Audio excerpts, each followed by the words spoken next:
Hi everyone. Hi everyone. Welcome to the Superficial Spirit. My name is Peter Breeze. Thanks for joining us again. I am diving. My name is into Peter one Breeze. of my favorite. Join me while we ask a celebrities, very important question. Canadian legend. What the Jan hell did Arden. pop culture do to If me? you know me.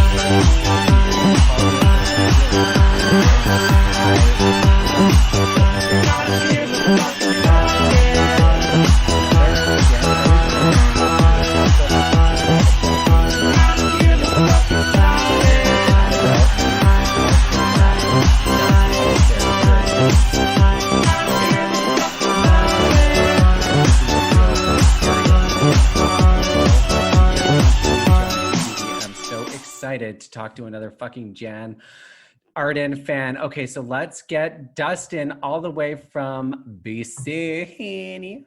Dusty. Okay, you could hear me. I couldn't hear you. Now we're Everything's together. fine. We're a Yes. happy family. It's all fucking amazing. I mean, we've how are ran in you? the, I'm wonderful. We've kind of like ran in similar circles, but we've never actually met, I don't think, because I came on the scene, I think, shortly after you left. But like, Shanda's my drag mom, and Jem is my wicked drag aunt. Oh my God, I'm sorry to hear that. What a fucking nightmare family. Absolutely. But you know what? The Easter dinners and the Christmas dinners are always the best. So Totally. Yeah, I miss going to Jem's house and getting fed because honestly, literally I haven't my eaten. it's literally my kink. Absolutely. You I go to was- Jim's house, you get Yeah. fed and you get read for filth. I know. It's like, it doesn't matter what the, you know that once I had a surprise birthday party for Jem, brought her flowers and she literally slapped me across the face. Yeah, that sounds Like about right. this is like the friendship that everybody dreams of. Oh my God, I could do a full series about that. I was trying to remember if you and I had actually met, like in the clubs, in the scene, way back when. I don't think so. I started doing drag in 2016 in June. And then I did Mr. and Miss Cobalt in 2017. Oh yeah, I was like fucking in the Okanagan by then. Yeah, you were in Kelowna doing the Kelowna thing, I believe. Absolutely. Not that I've followed your career, but I've like paid attention. Yeah, I Yeah. mean, Kelowna was great for like a year and a half. I really romanticized that small town life because I was so in the club scene. And when I met my boyfriend, I didn't know how to do both, right? And so I think a lot of people are like, you know, in the club scene and then like they have to run away and hide in the hills because if they don't, they'll just be fucking partying till they die, pretty much. And so Absolutely. that was my first attempt at like, maybe if I leave, I'll just be more calm, which is not what happens. You know, I came from small town life. So for me, it was moving to the big city and realizing that I didn't really like the club scene. I didn't like how loud it was and how rowdy it was. And like, no one offered me any sort of substance to put in my body ever. And I was like, I just want to be invited to the party. I don't want to go to the party, but I want to be invited to the party. And I want to feel like people don't think I'm so innocent that they can't just like, The first time I did cocaine, I wore all white. Like it was such a, I mean, I know better now, but I definitely like the tabloids and Paris Hilton and Lindsay Lohan, like hearing about all of these people doing cocaine all the time really made me think that it was the coolest thing to do. And it took me a long time to move away from that. But you never felt like that excess was glamorous or cool? no, I never once was like, oh, I can't wait to do cocaine and live my life. I just never, like, I'm so sensitive to weed and alcohol gets me all rowdy. So I was like, I can only imagine like what doing cocaine would do to me. And like, I like to go to bed early. I considerably for like how seemingly fun I seem, I'm like super duper boring. So how did you find then like doing dragon in the scene? Because when I was really in it, I felt like definitely my circle of friends were really excessive. We drank a Yeah. lot, we did drugs, we stayed out until the sun came up. But I have heard that like the younger generations are not as excessive. They're not as drawn to the destruction. And so when you started drag, did you find that you were out of place because you did want to go home at a reasonable time and you didn't want to do drugs and stuff like that? Yeah, absolutely. So like my like It's funny that you asked that particular question because no one's asked me that before. Because what happened was I didn't have a place. I would like go, I tried out for Brat Pack Recruit and I didn't make it. There was a bunch of us. It was a whole thing. And then I was like doing the Junction thing. I was doing the 1181 gig. And then I realized that drag doesn't have to happen in the middle of the night. Oftentimes just like the next day, essentially, when a show starts at midnight. So I was like, well, what if I just start my own show and it starts early and we're literally done by 11:30 and then we're finished. And that's basically like maybe 7 months after I started drag, I started my own show, and it was in Kitsilano. And we started early, we started on time, and we finished and went home. And that's where like a huge chunk of the new generation of drag in Vancouver came from. They came from this like early, on time, over before midnight, so they can go do whatever they want on the Davie Street if they want to go to a late show or they want to go do something else. But a lot of these performers, yeah, they're not necessarily there to like for the party, because it's hard to think about, but I never really noticed a lot of drug use at my shows. I noticed alcohol consuming, but it was never excessive. I don't know. It's strange. But when you were going to drag, like before you started doing it, before you had your own show, you were, I mean, because the concept of an early show and like even daytime drag is relatively new. I mean, like in the last 10 years, it's really drag in the daytime only used to be during Pride. That's it. And it was like Carlotta and Joni, and that was it. And now it's like, you know, to do drag at corporate events is very common. To do Instagram live at 9 a.m. in full face is common. And I'm wondering, when you like were just going to the clubs and seeing drag queens, it was probably late. Like you were probably seeing the older queen, not older, but like before you, doing the whole nightclub way of doing it. And did you watch that and be like, okay, I like this, but it needs to be earlier? So the shows that I went to were like Shanda's Studio with Shanda, which started at 8:30. Right. Or I really loved Legends with Jaylene Time, and so I'd go to that, and that was also started at 8:00. Well, I mean, she said that it started at 8:00, but sometimes it didn't start till 9. You know how drag queens can be. That was one of the things that really got me as an audience member, that drove me crazy and still drives me crazy, is like, if you tell your audience exactly what's going down and you tell them like the show's going to start at 8 and people show up there for 8:00 and you don't start till 8:45, you're actually disrespecting the people who you want to tip you and who you want to come back. And so I'm just like, why don't you tell people that there's a cocktail hour, and then like if you want to start before the end of that, that's fine, you know? So my shows have always ran the theater route, which is like when 9:30 hits, the show starts. I think it's amazing. And I definitely know about that respecting the audience thing. I mean, I've toured with drag queens, I've done huge shows with drag queens, and I know how it can be when you're trying to get ready and the audience is there. Also, I just think drag has moved into a new arena when it comes to shows, and people take it more seriously. It's not just about going to the club and doing a Britney song at midnight and then, you know, going backstage. Like there is, you know, creative intention, and there's stories, and there's different ways of presenting drag. So I think having earlier shows and exploring different parts of the city is just a natural progression of what drag has become. Absolutely. And like this new generation, especially the ones that I saw at my show, Commercial Drag, they wanted to tell their drag perspective from their intersectionality. And I was amazed at the like indigenous storytelling, the Filipino storytelling, the Korean storytelling, the Black storytelling. Like it blows my mind to look at the new generation of drag and be like, wow, you guys are not interested in the club scene. You're interested in telling a story. You're interested in sharing a piece of your soul, you know? Oh my God, that's so cool. Like that, I always saw that in drag queens, like the humanity, but you lose it at 3 a.m. You just, people aren't able to see it. So fuck, that's cool. Good for you for doing commercial drag. Thank you. They're just like, sometimes they're just like, their patent red leather suit is too tight and they've drank too many Heinekens. Jane Smucker. Just kidding. Just kidding. We love you, Jane. So I can't tell you how excited I am to talk to you about fucking Miss Jan Arden. Yes, about Jan. Oh my God. Like, So I was packing. Okay, so I'm packing because I'm moving to live with Jan in Calgary. I know. When I saw that on social media, I was like, okay, bitch.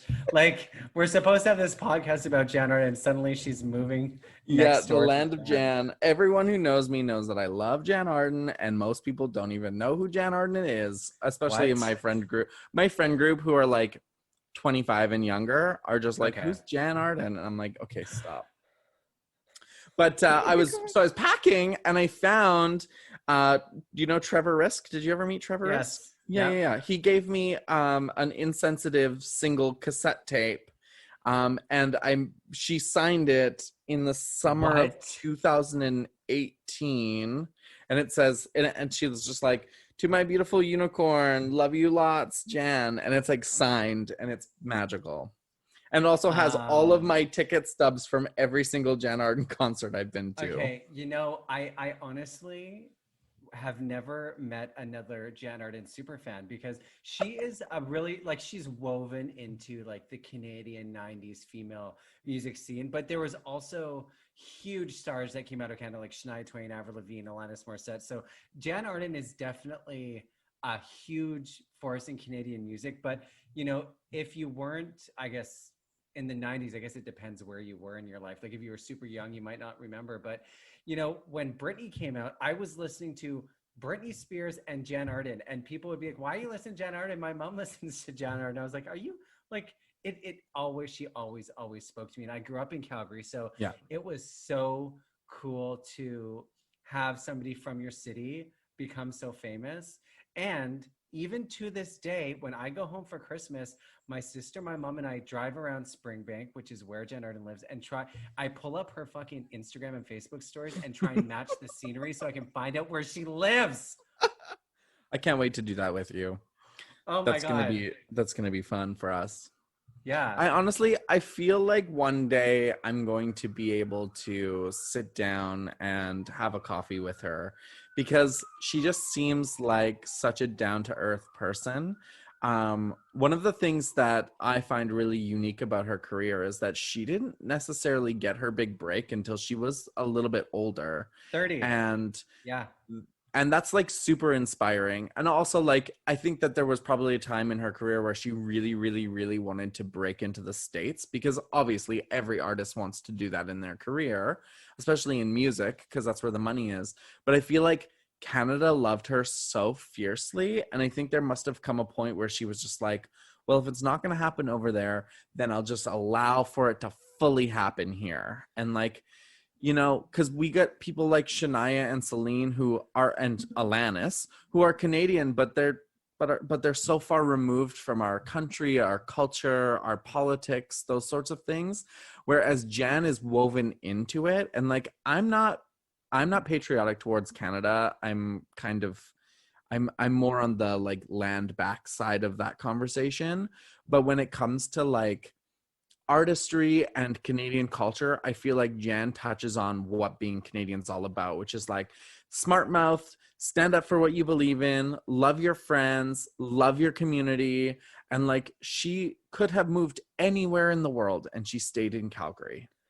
I mean, even the fact that she didn't go to Vancouver or Toronto, like she stayed, and not even downtown Calgary. She is like literally outside Calgary on a house somewhere near Callaway Park. And I totally agree with you when I read her first, I guess it was a memoir, when she talks about how she was like either she was just turning 30 or just turned 30 when the record deal came her way, and how at that point she just didn't really think that it was possible. I mean, she talks openly about how much she drank and how she was just working these clubs, she was promiscuous, she was very much confused about the direction in her life, and then it happened. And I agree with you, she didn't get that crossover. And you're right, Shania Twain, by the way, I do have Shania Twain lyrics on my body, Any Man of Mine.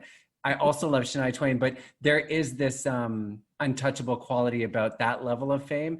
And the fact that Jan Arden, you could literally run into her at Costco on 17th Ave or at Chinook Mall, which I have, was like this crazy combination of super famous, like enough famous that you walk into a room and people are like, oh my God, but also you can still live your life.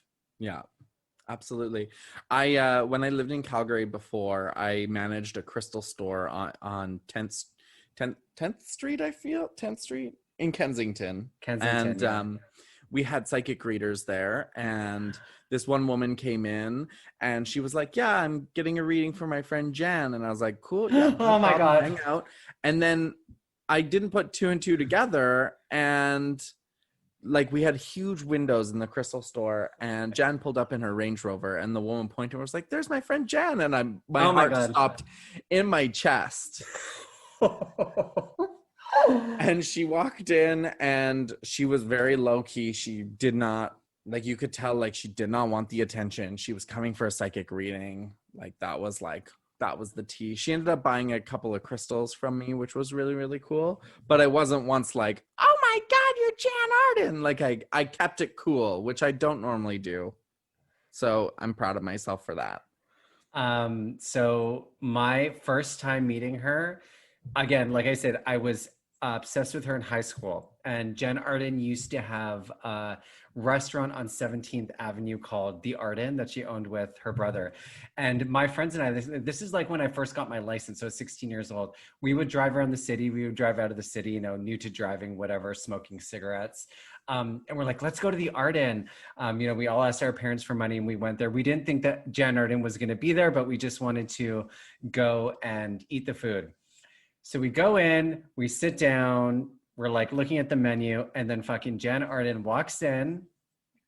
No, she didn't walk in the front door. She came out of the kitchen. She came out of the Classic. kitchen, and I could like see, and I was like, "Oh my God, you guys, Jen Arden is sitting right there." And we watched her at the end of the bar. She sat by herself. She was drinking wine, and we're like, "We need to get a picture." This was before camera phones, ladies and Okay. gentlemen. Well, maybe you could do like not, and people weren't taking selfies yet. No. So we sent my friend Kat, and Jen Arden did see us looking at her, and she came over and she was like, "Welcome to the restaurant. It's so nice to meet you guys." And we were just like, we couldn't talk. We were so starstruck. It was just so amazing. This is when she had really long, like it was still dark hair, very classic Jan.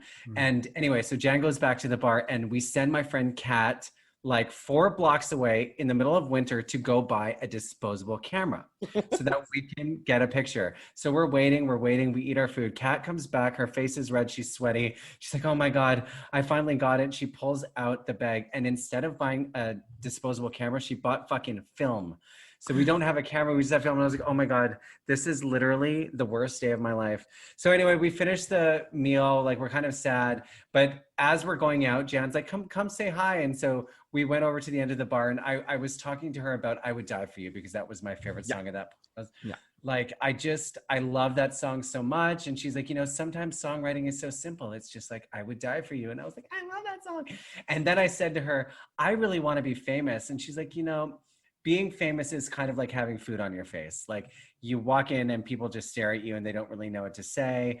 And it was just a really cool, candid conversation. And then we told her about the camera, and she was like, "Oh my God, why don't I just go get my camera? It's back in the office. I'll take a picture and email it to you." Oh my God.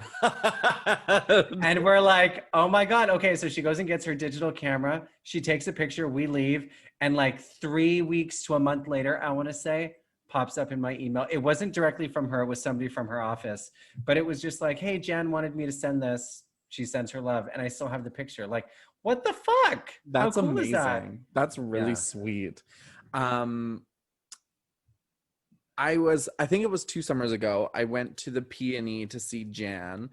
She was performing by herself. It was literally a sea of lesbians. It was outrageously amazing. So you fit in perfectly. Absolutely. And my friend Mike was doing the stage managing for the Peony that year. And I told him, I was like, "I would love to meet Jan. It would be really, really cool." And he's like, "I'll see what I can do." And he got us in backstage. Both me and Peach got to go backstage and meet Jan. And I froze. I didn't even know what to say. She was just like, "Hi, what's your name?" And I was like, "David." And in the photo, you can tell I'm too excited, like I'm vibrating. Just ridiculous. But one of the things that I love is that her concerts, if you do not have notifications on and don't know when the tickets are going on sale and aren't a member of the fan club, you will not get tickets to her concert because they sell like that, which is a testament. Like, she'll sell out an entire cross Canada tour in an hour, which is pretty incredible. But her concerts are like next level. Have you been to one? Oh my God, have I been to one? Of course I've been to one. I think I've been to 3 in total, 2 in Calgary, 1 in Vancouver, and 1 recently when I first moved to Toronto. I went and saw her in Hamilton. Gorgeous. Okay, so then you would have gotten New Era Jen, where she closes every show with the saddest song possible. Yes, yes. But she also like her She's it was like, also here's a good time to sing Counting Mercies, and you're just like, why are you doing this to me? And I was actually nervous to go to her last concert because I did love her most recent album, Little Bird. What was it called? All the Little Things, something like that. All the Little Things, yeah. I love that album. Like, I really, really liked it. It's actually probably one of her best since the 90s, I personally definitely. And she said that on the social. She said, I think this is my best work in, decades. And I like looked it up, and I mean, I had it already and I instantly loved it. But when I bought tickets to that show, I was nervous that it was going to be all new stuff, and it was all old stuff. She didn't sing one new song. And I was like, oh, okay. Give me the sound of, that's okay. The sound of 10 times in a row. I can like totally live with that. I was hoping she would do some new stuff, and she did a couple of new songs, but she negated most of them. But one of the beautiful things about being in the Lower Mainland was that I could go see her like at the River Rock Casino in Richmond one night, and then the next night go all the way to Abbotsford to see her again. And then if I wanted to follow her back to North Van and then across to the island, I could. But also tickets to her concerts are so expensive. Yeah, they are. And I always forget that because, like I said, being a super Jan Arden fan, like every once in a while, like when I would have an office job and I would play her at my computer, somebody inevitably in the office would be like, oh my God, I love Jan Arden. But what they mean is they love Insensitive. They love Insensitive, right. They don't love every album. And so when I go to buy tickets for her album, I'm always like, oh, they'll be relatively cheap. I'll buy like 4 tickets and I'll just bring some friends. I'm always like, oh my God. But then you go to her concert and it's like, they are diehard fans. And, absolutely.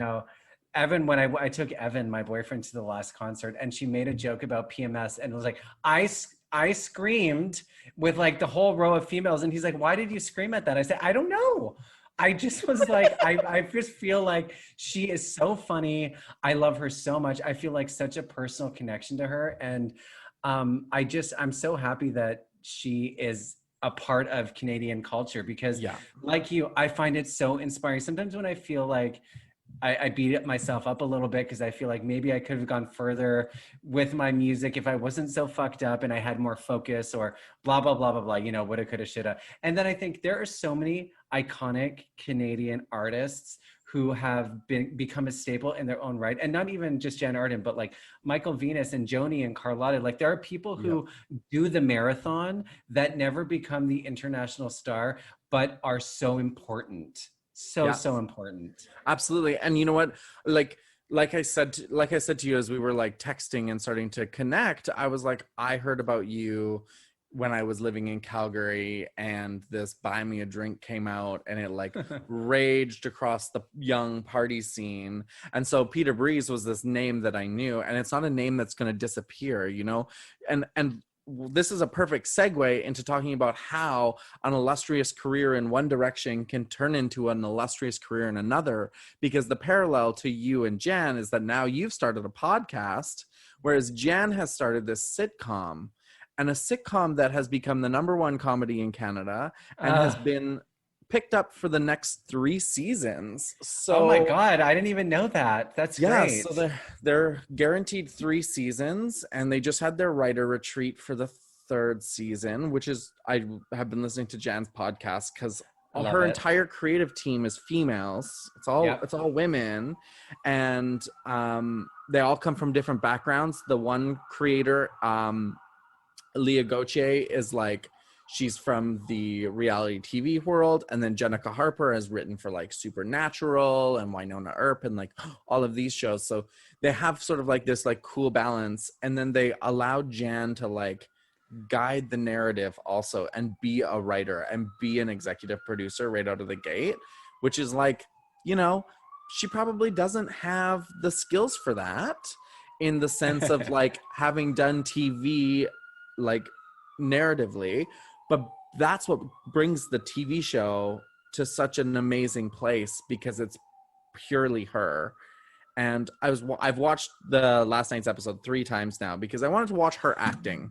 I wanted to see, I was like, is she gonna act like an actress would, where she's listening and responding to what's being said? And she knows that character inside and out and is acting the shit out of it.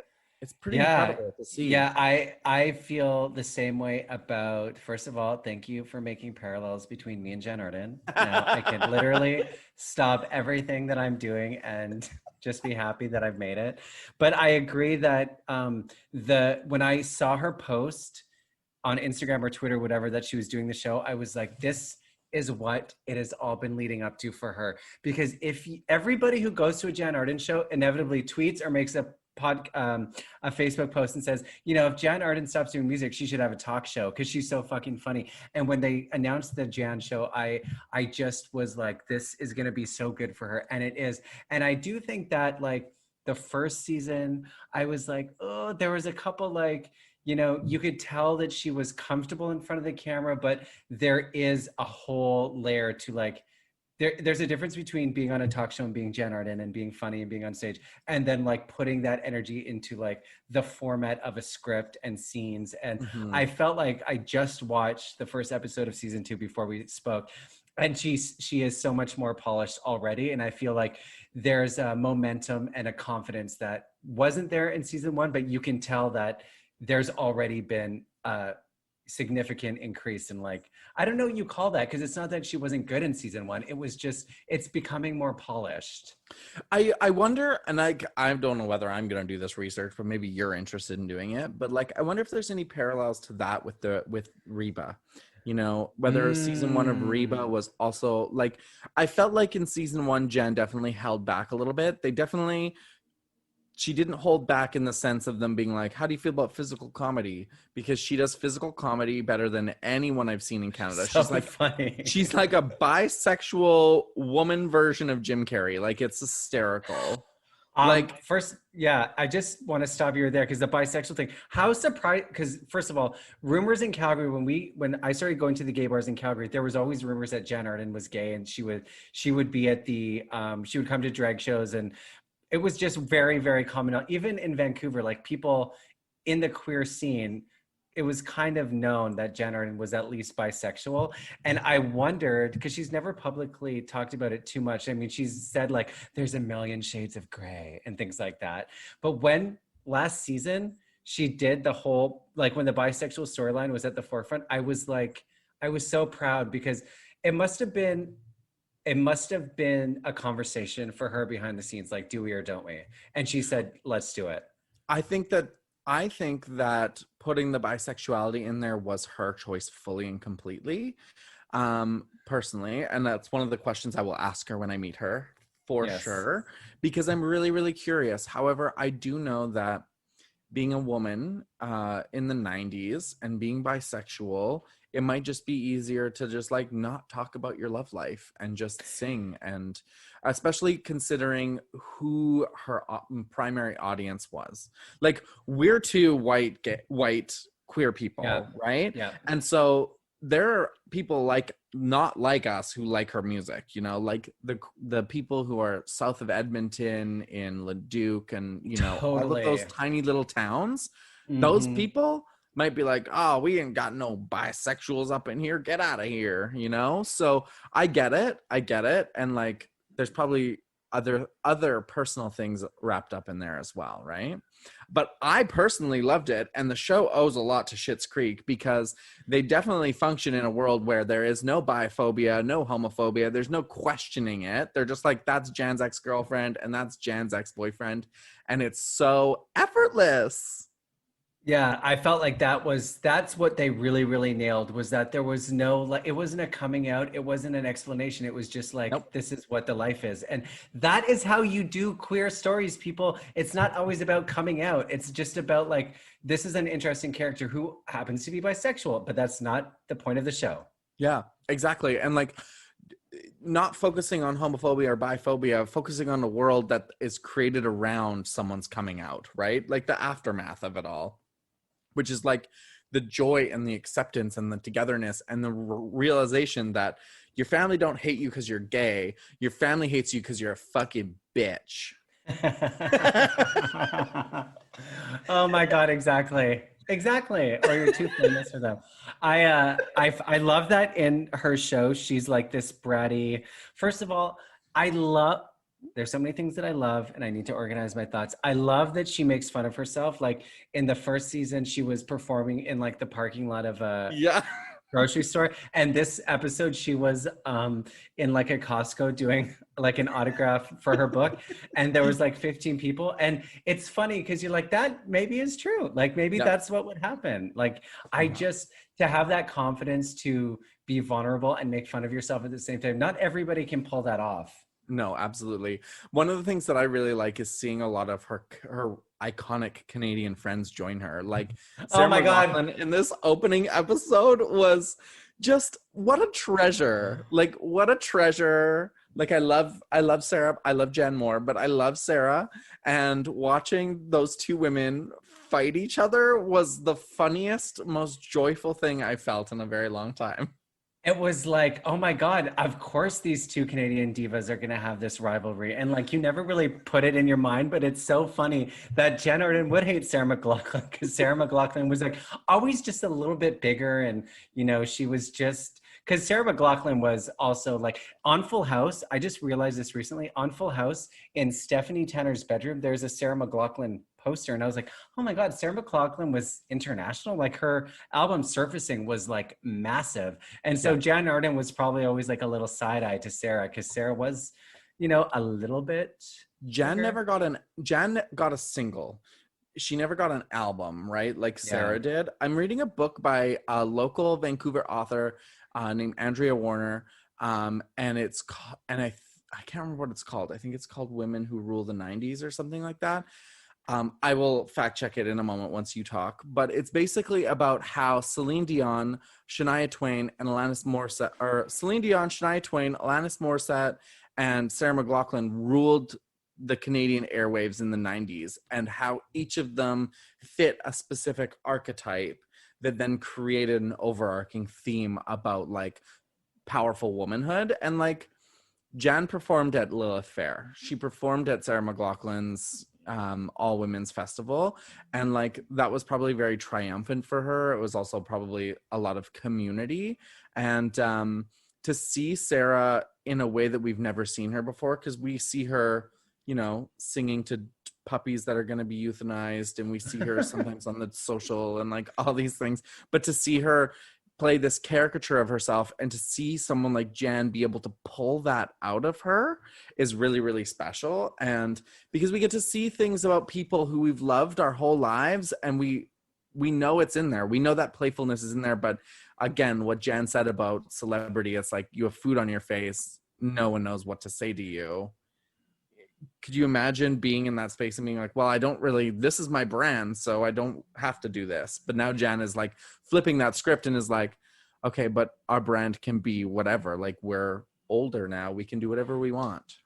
Yeah, it's that self-awareness that comes with age. And Jan has been super open, especially because her mom died recently in the last couple of years. And she has been really open about how, you know, the older you get, the more you know, but the less you know at the same time. And I feel like this show had to come at this point in her life so that she could have the self-awareness and the distance from, you know, who she, I guess, is as a celebrated celebrity in Canada, but also coming into it with not really caring, that I think has to come with age, because when you're first starting your career, there has to be a certain, I guess, seriousness about like, we're building a brand.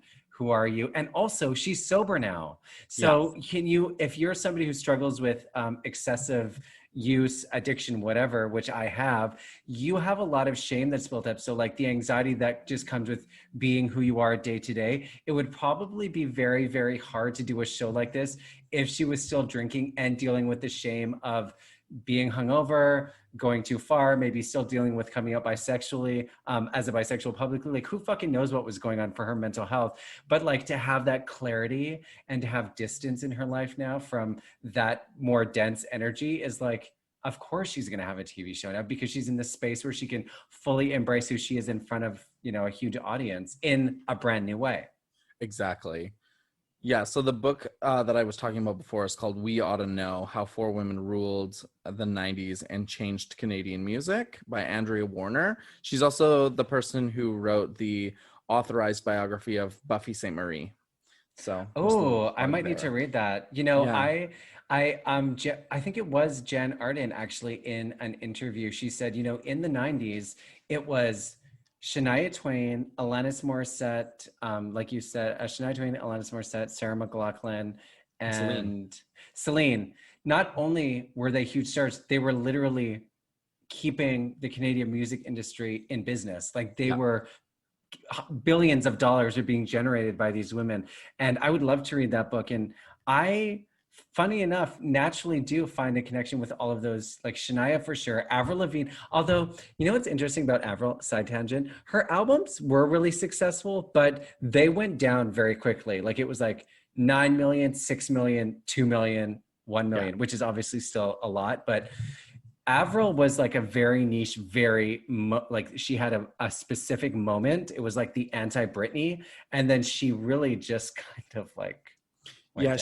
She had a snapshot in the, like, not only was she anti-Britney, but she was a place for the people who were sad, because she's pop punk, right? And so for the people who were sad and who couldn't relate to Britney's pop-isms, they were like, oh, well, Avril is that like pill to swallow that's going to make me wallow. You know what I'm saying? Yes, bitch, I know what you're saying. Oh my God. So let's talk like Jan Arden music. What's your favorite song? Okay, so I told you this when we started talking, and like I'm stoked to like verbalize it. But Hanging by a Thread is one of my favorite songs. It is absolutely devastating, and she wrote it from the perspective of her brother, and it's one of those songs. I saw her in concert one time, and she was like, I always put a Twitter poll out asking people, like, what song do they want me to perform? And they always say this song. She's like, which is weird because it's fucking sad, but here you go.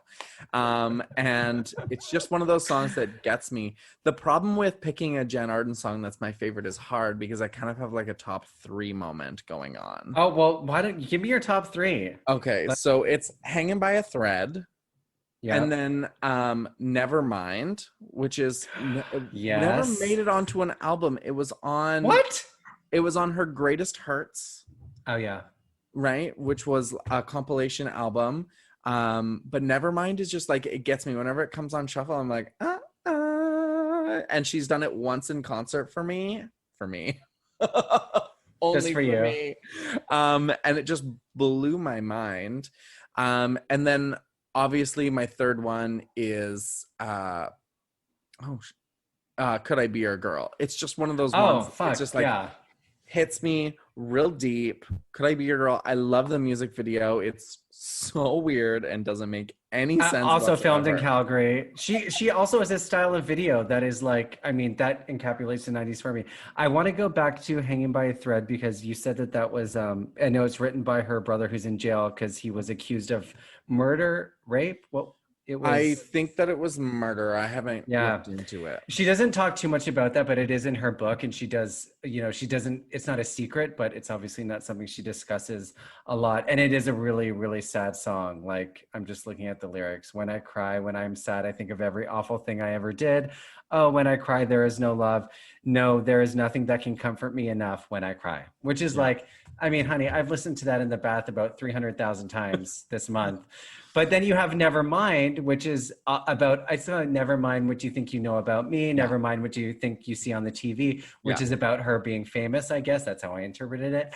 And then Could I Be Your Girl, which is like, I am Ashes, I am Jesus, I am whatever, could I be your girl? And that was, I think that was one of her big ones too. It was, up there with Insensitive, because she actually performed Could I Be Your Girl on Regis and Kathy Lee when it was Regis and Kathy Lee before it was like Kelly amazing. Yeah, so that was a big song. She had 3 songs that sort of like peaked. There was Insensitive, which was like her big hit. There was Good Mother, and then there was Could I Be Your Girl? Good fucking Mother. You know, Good Mother is so iconic that I can't really listen to it. It's kind of like what's that song by Just a Small Town Girl? You know that Journey. Song? Which is actually an amazing song, but it's like, it's like too much. I hear it. That's why I don't list Good Mother in my top 3, because if it comes on and I'm out and about, I'm going to go off. But I don't go to my way to listen to it because it's just one of those ones I've heard way too many times.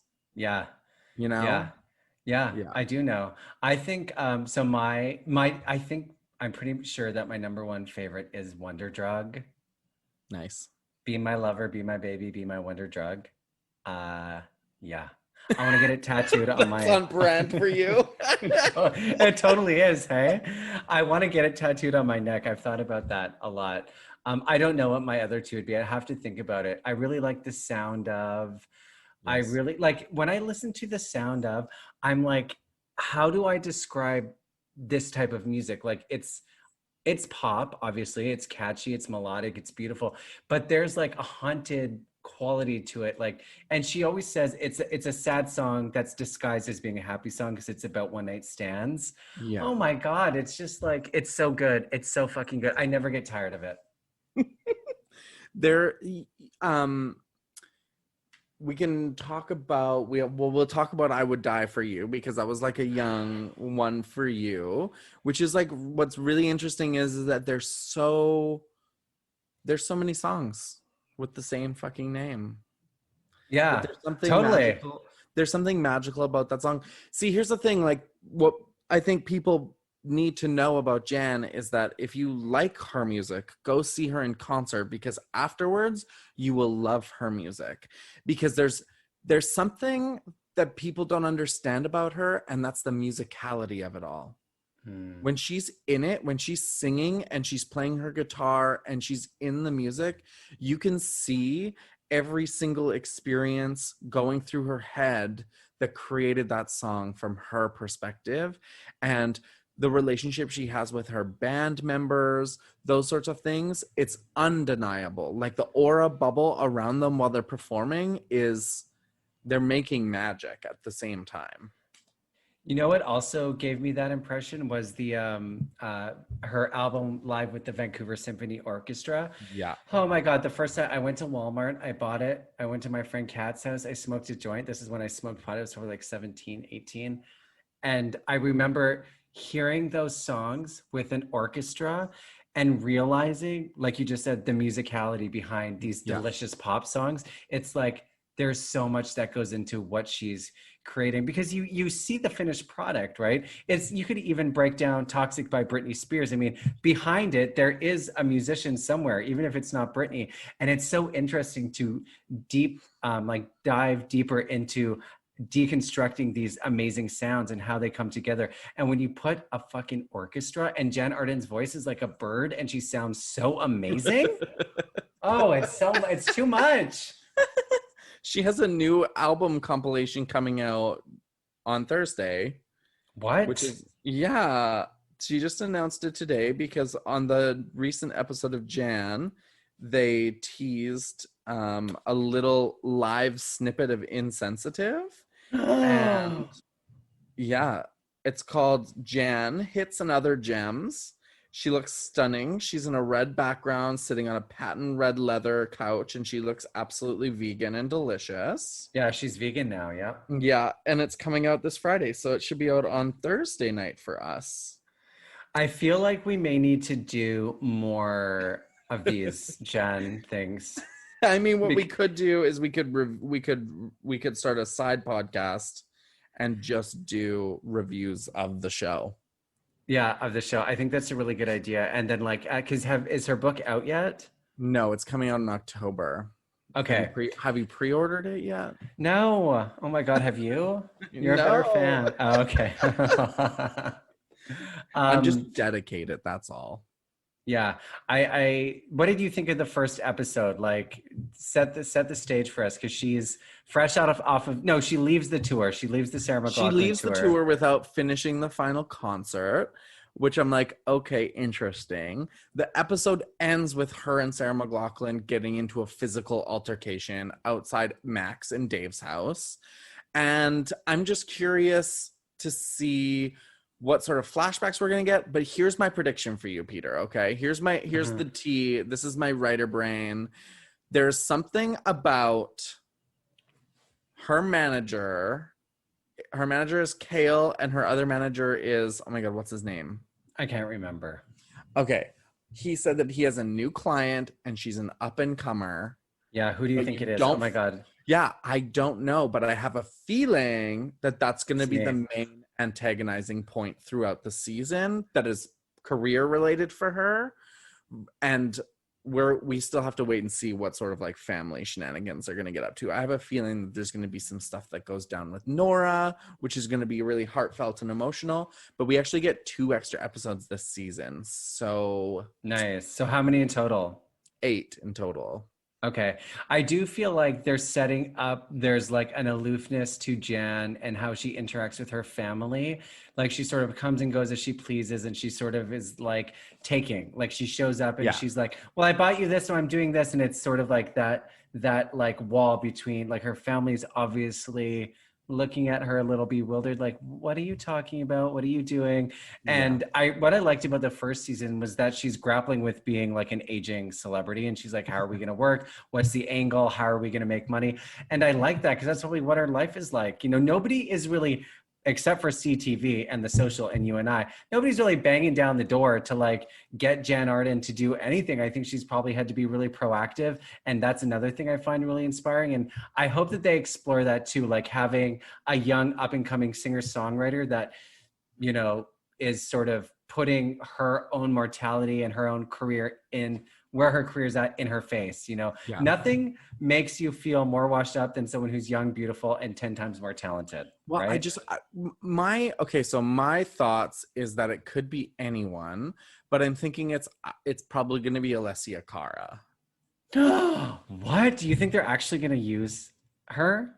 I think that like, if you think about like up and comers, people who are huge, who are growing, I feel like that would be a really interesting choice for them. She's pretty big, Alicia Carl. Yeah, how do you but say they her name? had Kaisa in the first season. Oh my right? God, they totally did. You're right. Right? Yeah, that's true. That's a really good prediction. I hadn't really thought too much about where the show is going to go, but I think you're right. That's definitely going to be an anti. I don't know how I feel about Kale, the manager. Like, I understand the contradiction, like the sort of stone cold manager, all business, blah, blah, blah. And it's a nice compliment to Jan, but I'm hoping we see another layer. Like, where's the humor? I mean, she's played very one note, but throughout season 1, we got like sprinklings of seeing her come unhinged, like when she met Rick Mercer and she just like lost her cool. And so I'm interested to see. I love Elena Watko. She does an amazing job with Kale with a C. But I'm interested to see more of Kale, and I want to see more of what makes her tick. Like, how did she get there? I want an origin story. Yeah, and I also want to know how much she made from that one Burning Woman fucking tour when they handed her the check. How much? Do you ever wonder that? I have this ongoing daydream about Beyonce going to an ATM machine, and let's say Beyonce's out and about, and she like pulls out $100. She needs to go buy something. What does her fucking bank statement say? Does it say like $300 million? Like, when you're that rich, does it sit in a checking account that, you know, like when you and I go and pull out money or use a debit card and we look at our balance, is it the same, or is rich people's banking different? You know what I mean? Like, is it that accessible to them? I personally feel like rich people probably don't pay for a lot of things. True. If anything, it's like Beyonce's assistant calling ahead to the restaurant being like, Beyonce and Jay-Z are coming. We're giving you $10,000, feed them. Or to just be like, hey, can Jay-Z and Beyonce come and eat at your restaurant? It's good PR. A lot of places will just like, Beyonce's an interesting choice to like look at, but I don't she's think so that rich. bitch, I don't think that bitch pays for much. Yeah, that's true. You work. Oh, fuck. That's like, why? Rich people have the money. They should be paying for more. Yeah. You leave Beyonce alone. She can literally run and sing at the same time. Oh, okay? I know. I think about that often when I'm on the treadmill. I'm like, Beyonce could be singing If I Were a Boy right now perfectly, and I can barely breathe. But could Jan Arden sing I Would Die For You perfectly in pitch while on an elliptical machine? Oh my God. I don't know. I mean, she's always on the elliptical on Instagram. By the way, have you heard her song, Anna Rebecca? Of course, yeah. So okay. I know Anna. What? Who is it? That song is about her friend Anna, who is a makeup artist. I met her when I was working at Sephora. Okay, well, I, in my mind, thought it was like a long lost lover that she left in New York. And I was like, this is proof that Jan Arden likes women when I was listening to that album. But you tell me the real story. Yeah, so the real story. So I was working as a manager at Sephora, and we had this demo for a brand. And we started, catching up and talking and being friends and everything. And then I was on a Jan Arden rant in the lunchroom, and she heard it. And about 15 minutes later, she's like, hey, I heard that you like Jan Arden. And I was like, yeah, I love Jan Arden. She's my Lady Gaga. And Anna was like, well, Jan Arden's like one of my really good friends. I did her makeup for 2 of her album covers and did a bunch of photo shoots. I did her makeup for like a bunch of things. She's like, the song Anna Rebecca is about me. She wrote it for me. And I was like, oh my God. She's like, yeah, my kids call her Auntie Jan. Okay. And I was like, this is some next level. Like, I want to call her Auntie Jan. Right? Anna was a real sweet. She ended up moving to Australia, I think. But just like, what a sweet human being. I mean, you'd have to be for her to write a song about you. Do you follow her manager, Chris, on Instagram? Absolutely. Chris manages? Yeah. So as soon as I started this podcast, I messaged him and I was like, can you come on and talk about Jan? And he's like, absolutely not. I don't know what he would think of me, because we talked on Grindr once before. Oh my God. And then we met at the Jan concert that I went to at the Peony. He like came over. What we need to do? You know what we need to do? We need to like, honestly, I feel like we need to commit to like doing at least 8 episodes, and we need to bombard Chris and Jan Arden, and we'll like blast it all the time. Cause I feel like Jan Arden is, as far as I know, there's no Jan Arden Stan podcasts or Instagram accounts. So, I mean, we would be pioneering everything. I like to pioneer. You're a pioneer. Like, let's do this. Okay. And I feel like we need to like make it a goal to have her on the show. And Chris, I know that they're going to listen to this. I 100% know that they will, because I mean, it's a full hour dedicated to Jan. He will definitely listen to it. And hopefully he thinks we're charming enough that he'll tell Jan. He's also really close with Reba McEntire.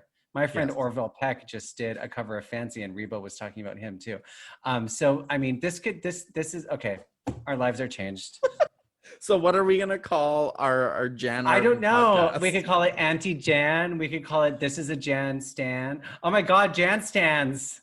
Jan Stans. Or we can call it, no, you're right. Jan Stans. That's perfect. Oh my God. So the Jan Stans. The Jan Stans. So, okay, let's wrap this conversation up now before we go too crazy and start writing books and movies, because that's where my mind's going. And we'll make a plan offline. But thank you so much for fucking doing this. And I'm so glad that we've like connected on Twitter and we kept this going. Because I know we talked a few times about doing it, and you were traveling, and now you're back, and you're moving to Calgary. When are you moving? I'm moving in 1 week. Okay. Yeah. So moving October 1st. I'm really excited. I just feel like, I've been in Vancouver for 5 years. I made it work. I'm not running from anything. My grandpa's sick, so I'm going to be closer to him. And like, I don't know. As an adult, making these decisions is way easier than when I was in my 20s. Because in my 20s, I needed some sort of like dramatic reason to move. So I just like, I don't know, start drama with someone and I'd be like, bye, I'm leaving. Now I'm just like, no, my grandpa's sick and this is what's needed of me. It's so weird. It's weird. Maturity and like growing up is weird.